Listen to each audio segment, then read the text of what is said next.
On a en tout cas un humoriste qui fait un tabac dans ce registre, qui revient avec un nouveau spectacle à partir du 10 décembre, c'est Gaspard Proust. Gaspard, chaque fois qu'on vous reçoit, généralement, on vous fait le coup du nouveau des proches. Ouais. Et puis après, sur scène, vous foutez des journalistes qui vous ressortent tous des proches. J'essaie de trouver autre chose, dont vous pourrez sans doute aussi vous moquer. Oui. Hein, donc, plutôt que des proches, moi je vous verrais plutôt comme le Tarantino du stand-up. À savoir que ça flingue froidement dans toutes les directions, c'est dur, c'est violent, personne n'est épargné, mais au final, c'est pour rire. Oui. Voilà. Je vous avais dit en début d'émission que ce serait simple, c'est pour ça au moins je sais où je vais.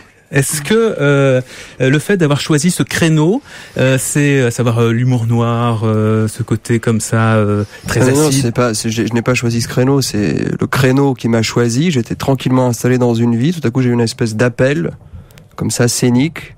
On m'a dit tu dois aller, je suis une espèce d'étoile qui n'existe pas, vous voyez, et là j'arrive avec un spectacle.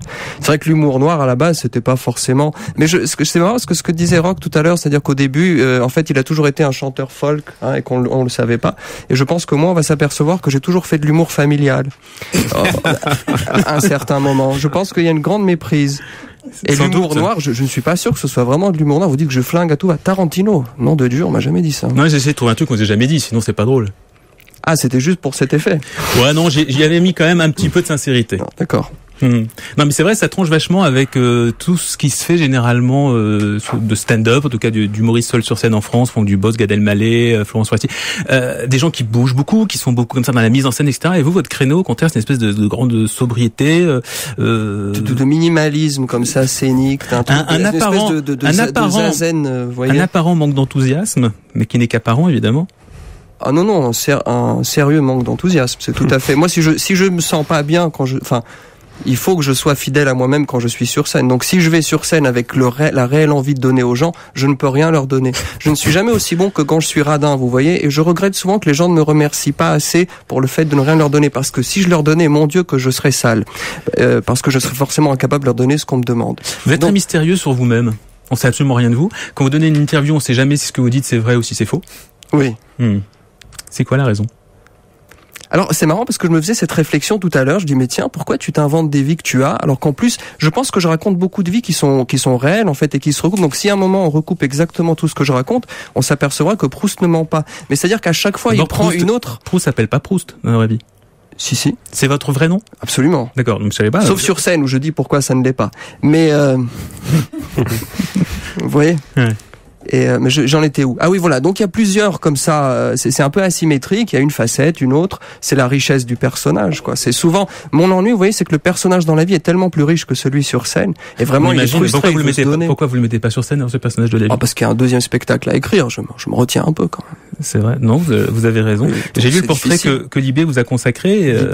Libération, le journal. Ah, Libération. Ouais. Bien sûr. Oui, je dis Libé.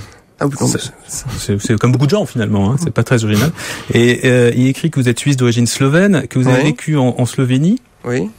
Et le papier dit au moment où la guerre éclate, vous fuyez les combats. C'est vrai. Okay. Mais tout ça c'est vrai. Ouais. Sauf que le papier dit en 88 ou 89, sauf que la guerre a éclaté en 91. Voilà, déjà là je sais pas si c'est vrai. Ah oui, mais alors ça c'est pas ma faute si eux ils sont pas tout à fait à cheval sur les dates. C'était en 80. Non, c'était en 90, c'est ça, la guerre était en 90. 91, voilà.